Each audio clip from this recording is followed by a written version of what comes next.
सत्संग इस कलयुग में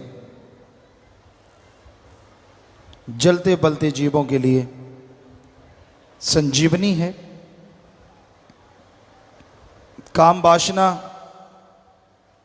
क्रोध, लोभ, मोह, अहंकार में जो लोग जल रहे हैं, बल रहे हैं, सत्संग में ओम, हरि, अल्लाह, गॉड, खुदा, रब, वाहिगुरु, ईश्वर का वो नाम मिलता है जिसका जाप करने से जन्मों जन्मों के पाप कर्म कट जाया करते हैं।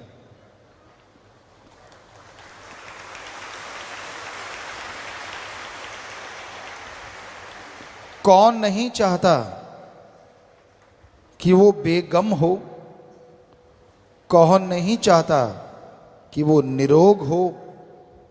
कौन नहीं चाहता कि उसका घर परिवार सुख शांति से, परमानंद से जीवन जिए? हर कोई चाहता है कि ऐसा हो, लेकिन परमानंद के लिए हर गम, दुख, दर्द, परेशानी की बीमारी के लिए एकमात्र उपाय, एकमात्र इलाज, एकमात्र टॉनिक अगर कोई है तो वो है मालिक का नाम। मालिक का नाम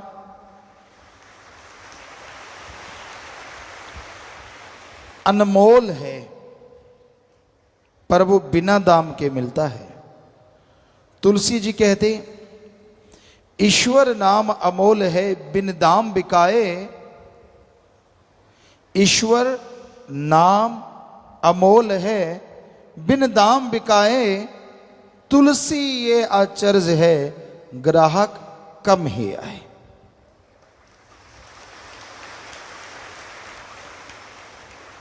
ईश्वर का नाम अनमोल है, पर बिना दाम के वो मिलता है। तुलसी जी कहते, आश्चर्यजनक बात ये होगी कलयुग में कि भगवान का नाम अनमोल होते भी फकीर बिना दाम के देंगे, लेकिन लेने वाले ग्राहक कम नजर आएंगे। वैसे देखा जाए तो आज राम नाम के ग्राहक बहुत बढ़ रहे हैं, लेकिन सारी जनसंख्या का देखा जाए तो तुलसी जी वाली बात बिल्कुल सच नजर आती है। हजारों में, लाखों में, महीने में लोग मालिक के नाम से जुड़ते हैं। ये कोई छोटी बात नहीं है। दिन रात ओम, हरि, अल्लाह, वाहिगुरु, गॉड, खुदा, रब की भक्ति इबादत में जुड़ने वाले बढ़ते जा रहे हैं। उतना ही काल महाकाल जलता है, तड़फता है, और बुराई के नुमाइंदे राम नाम को रोकने के लिए लाखों करोड़ों रुपए लोगों पे खर्च कर रहे हैं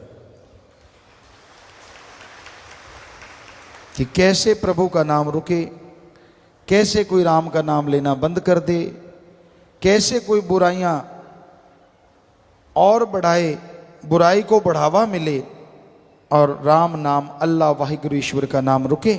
प्रलय महाप्रलय भी राम नाम ना रोक सकी।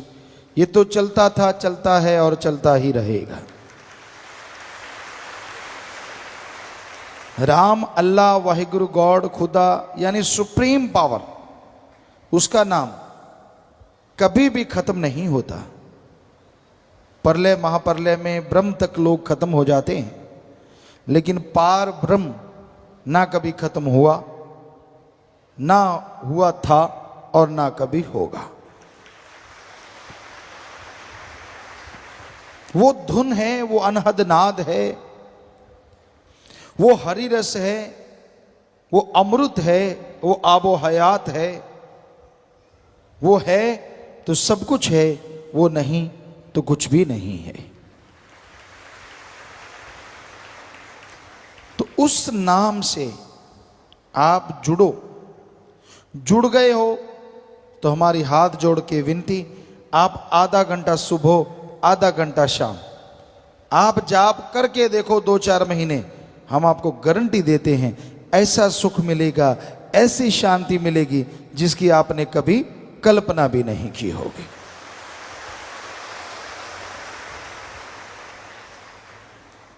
अब आप अगर जाप करते ही नहीं तो क्या किया जाए?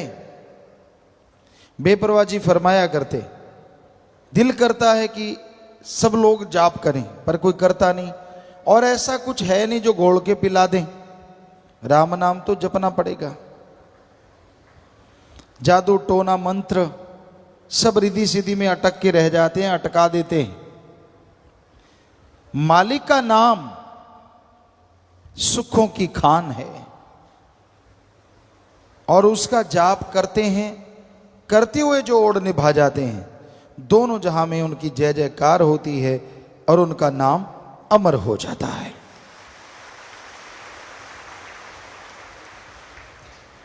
सच्चे दाता रहे पर बेपरवाह जी ने फरमाया, बचनों पे अमल करना सीखो। राम नाम का जाप करो, मालिक के नाम की चर्चा करो, और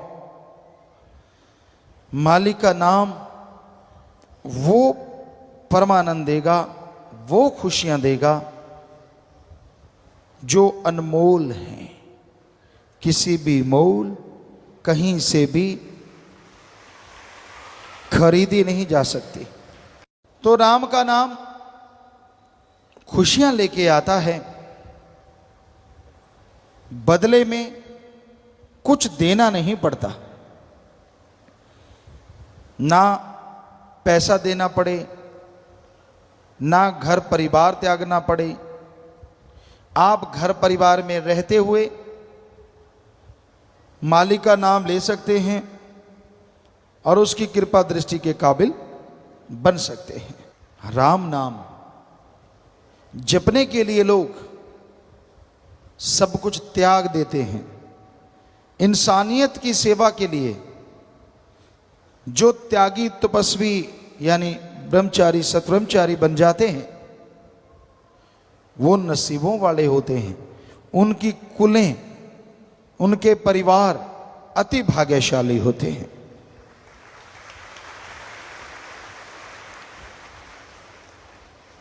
भीष्म पितामह हिस्ट्री में, इतिहास में बड़े योद्धा, शूरवीर, बहादुर हुए, और उनका नाम भीष्म क्यों पड़ा? क्योंकि उन्होंने अपने बाप के लिए अपना जीवन कुर्बान कर दिया। ये कसम खाई कि मैं जिंदगी भर शादी नहीं करवाऊंगा, ब्रह्मचर्य का पालन करूंगा, ताकि उसका बाप शादी करवा सके और उस शादी से जो बच्चा हो वो राज सिंहासन संभाल सके। उन्होंने ये कसम खाई, तो तब से उनका नाम पड़ा भीष्म पितामह। भीष्म भयंकर, हद से ज्यादा भयंकर प्रतिज्ञा उन्होंने तो अपने बाप के लिए की, और आज इस जलते बलते भट्ट में जो भी भाई बहन ये प्रतिज्ञा लेते हैं कि ताउम्र मालिक की याद में लगाएंगे, इंसानियत की सेवा में लगाएंगे, वो आप ही बताओ, एक अपने बाप के लिए प्रतिज्ञा करता है और एक भगवान की औलाद के लिए प्रतिज्ञा करता है, जिसमें उसका खुद का स्वार्थ नहीं होता, कौन महान है? बेपरवाह जी ने फरमाया, सच्चे सौदे की फकीरी दा मुकाम बड़ा ऊंचा, यहां मिट्टी होके रहना पड़ता, शान का क्या काम। बस इतनी सी बात है, दीनता नम्रता धारण करो, बचनों पे रह के सेवा करो। अरे जीवन में वो मकाम हासिल करोगे, वो खुशियां मिलेंगी जिसकी आपने कभी कल्पना नहीं की होगी। तो हे सेवादारों, हे इंसानियत की राह पे चलने वालों, कदम कदम पे काल की बिछी हुई डोरियां, बिछे हुए जाल आपको रोकने की कोशिश करेंगे, लेकिन आप राम नाम के सहारे, ओम हरि सदगुरु मौला के सहारे, सेवा सुमरण के सहारे आगे बढ़ते जाओ तो ये डोरियां अपने आप ही जल के भस्म हो जाएंगी और आप मालिक की कृपा दृष्टि के काबिल बनते चले जाएंगे। ये कौन से जाल हैं जो काल ने बिछा रखे हैं? काम वासना है जो इंसान को बुरी तरह भ्रमित कर देता है, बर्बाद कर देता है, कहीं का नहीं छोड़ता। फिर क्रोध है, क्रोध में आके लोग अपना बहुत कुछ बर्बाद कर लेते हैं। भाई भाई को खत्म कर देता है, बाप बेटे में झगड़ा है, बहुत कुछ ऐसा होता है जिसकी कल्पना भी नहीं होती, तो फिर भी आप बर्बाद होते हैं। फिर मोह ममता, अपने परिवार, अपने बच्चे, अपनी माँ बहन बेटी, सब कुछ उसके लिए इंसान पागल हो जाता है, कुर्बान कर देता है। चाहे वो कितना भी गलत कर रहे हों, लोग बताएं कि भाई आपका बेटा आपकी बेटी गलत, नहीं मानता तो वो एक दिन उन्हें विष रूप बना देता है और खुद भी सारा परिवार कलंकित हो जाता है। फिर है लोभ लालच। लोभ है सर्व पाप का बाप। लोभ लालच यहां आया नहीं कि बाकी के पाप जुड़ते चले जाते हैं। इंसान भूल जाता है सब कुछ, अपनों का बुरा करता है। हम आपको बात सुनाया करते हैं, आज फिर ख्याल में आई। एक चोर था, बड़ा शातिर चोर, बड़ा ही शातिर, जिसे कभी कोई पकड़ नहीं पाया। इतनी सफाई से चोरी करता था कि कुछ पता ही नहीं चलता था, कोई सबूत नहीं। एक दिन बहुत धनाढ़ आदमी के घर सुबह हुई, नौकर चाकरों ने शोर मचा दिया कि दीवार टूटी हुई है, चोर ने चोरी की है, सेंध लगाई है। मालिक जागे, दौड़ के देखा, सारे अलमीरा वगैरह खुली पड़ी थी, संदूक खुले पड़े थे। एक बड़ी सी पोटली पड़ी थी। जब उसके पास गए, नीचे एक बड़ी सी पर्ची पड़ी थी। पोटली साइड में करी, उस पर्ची पे लिखा हुआ था, मैं वही शातिर चोर हूं जो किसी के पकड़ में नहीं आया। रात में आपके यहां चोरी करने आया, मैंने सारा कुछ इस पोटली में बांध लिया, हीरे जवाहरात, सोना, सब कुछ मोती इसमें है। मुझे भूख लगी, यहां आपके मर्तबान है, उसमें वाइट कलर का कुछ था। मैंने सोचा ये बूरा चीनी है। मैंने उसे खोला, हथेली पे रखा और यूं फांक लिया। ओ, ये बूरा चीनी नहीं, ये तो नमक है। मैं बहुत बुरा हूं, चोर ने बोला। चोर कहने लगा, मैं बुरा हूं, अवगुण है मेरे में, लेकिन मैं नमक हरामी नहीं कर सकता। मैंने आपका नमक खाया है, इसलिए ये सारा सामान छोड़ के जा रहा हूं। चोरों के भी कायदे, चोरों के भी इंसानियत होती है। आज घोर कलयुग है। लोग एक चुटकी नहीं, ट्रकों के ट्रक, ट्रालियों की ट्राली नमक खा जाते हैं। और माया रानी जब सूंघती है, माया रानी सूंघा दी जाती है तो पल में अनाप शनाप शुरू हो जाता है। जो राम नाम के गुण गाते हैं वो राम नाम को उल्टा बताना शुरू कर देते हैं। अब खुद ही देखिए इंसान कितना गिर चुका है लोभ लालच में, हद से ज्यादा। तो ये है लोभ लालच, और वो दुखी होते हैं, कुलें तक डूब जाती हैं, जीते जी परेशान रहते हैं, मरणोपरांत नरक में जाते हैं। फिर है अहंकार, किसी को अपने धर्म का, किसी को जात का, किसी को राज पहुंच का, किसी को पैसे का, किसी को औलाद का, किसी को शरीर का। बड़े अहंकार हैं इस जमाने में, इस दुनिया में। और उस अहंकार के घोड़े पे सवार जब इंसान हो जाता है तो अपना ही बुरा करता रहता है, दूसरों का बुरा नहीं होता। अहंकार को मार है, इसलिए अहंकार ना करो। रावण से बढ़ के और कोई मिसाल हो नहीं सकती, उदाहरण हो नहीं सकता। सब कुछ था रावण के पास, चारों वेदों का टीकाकार पंडित, यानी कहीं से भी कोई दोहा बुलवा लो, अगली लाइन बोल देता था, उसकी व्याख्या कर देता था। सफल, अति सफल राजनीतिज्ञ। जब वो मरना सन था तो श्री राम जी ने लक्ष्मण को बोला था कि लक्ष्मण जा इसको राजनीति में गुरु बना ले। ये बहुत सफल राजनीतिज्ञ है, जबरदस्त वेद शास्त्रों का ज्ञाता है। ये इतिहास गवाह है और ये सच है। और वही रावण जब चाहे बरसात करवाए, सूरज चंद्रमा की रोशनी से खाना बनवाए, एटम परमाणु कंधे पे टांग के घूमता जाए। सफल क्लोन ज्ञाता, खुद के 3 या 4 बेटे थे, बाकी सब क्लोन थे। 1 लाख बेटा, 1.25 लाख आगे नाती, यानी सफल क्लोन ज्ञाता। इतना जबरदस्त आदमी, इतना टैलेंटेड आदमी। एक ही बुरा कर्म किया, अहंकार किया कि मुझे मौत भी नहीं हरा सकती, तो 1 लख पूत 1.25 लाख नाती, तेरा वनगर दिया ना बाती। इसलिए अहंकार ना करो।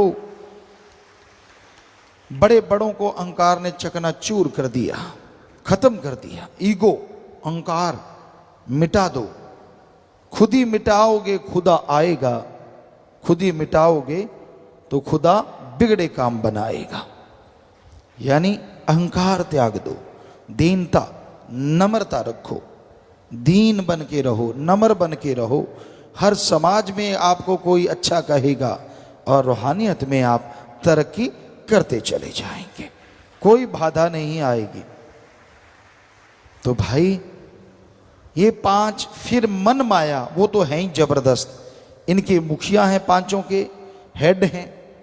मन भरमाता है और माया आदमी को सब्ज बाग दिखाती है। पैसों के लिए लोग पागल हुए फिरते हैं। अरे हमने देखा ऐसा राजस्थान में, गरीब के इलाके में, गरीबी के इलाके में, आपने भी यूपी साइड में गरीबी इलाके में देखा होगा। बहुत पहले की बात है, 5-5, 10-10 रुपए के लिए लोग, भाई बहन अपनी इज्जत बेचते हमने देखे हैं, सिर्फ 5-10 रुपए के लिए। आज का माने तो 100-500 के लिए। तो अब आदमी को अगर ज्यादा पैसा मिलता है और इज्जत भी लुटानी नहीं पड़ती तो वो कुछ भी कह सकता है, कुछ भी बोल सकता है।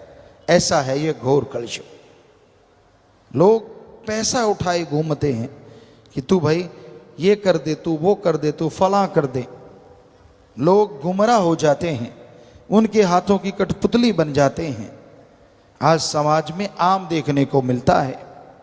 सब कायदे कानून भूल के उसी में लग जाते हैं। तो भाई इस कलयुग में इन 7 ने भयंकर तूफान खड़े कर रखे हैं। किसने? काम वासना, क्रोध, लोभ, मोह, अहंकार, मन माया ने। 7 के चक्रव्यूह में लोग बुरी तरह से टाइट होते जा रहे हैं। बचेंगे वो और बचे हैं वो, जिनके माँ बाप का अच्छा साया है, अपने गुरु पीर फकीर के वचनों पे जिन्होंने अमल कमाया है, कमाएंगे वो बच जाएंगे। ये सातों को वो ही धूल चखाएंगे, वरना ये सात किसी के काबू नहीं आएंगे। तो इसलिए राम नाम से जुड़े रहो, सेवा सिमरण करते रहो। आप फिक्र ना करो आपके पास पैसा कम है, जमीन जायदाद कम है, क्या पता उस कम में मालिक ने कितने काट दिए आपके गम है, कोई भरोसा नहीं। हो सकता है बहुत जमीन होती, बहुत जायदाद होती और कोई ऐसी बीमारी लगती जो लाखों रुपए होते, वो तो उड़ते ही उड़ते जमीन भी बिक जाती और शरीर भी बर्बाद हो जाता। मालिक को शुक्र करो, उसका शुक्राना करो। बेपरवाजी फरमाते गरीब है तो क्या हुआ, तंदुरुस्ती नियामत है और मालिक तेरा लड़ पकड़ा है, इससे बड़ी दौलत दुनिया में दूसरी नहीं हो सकती।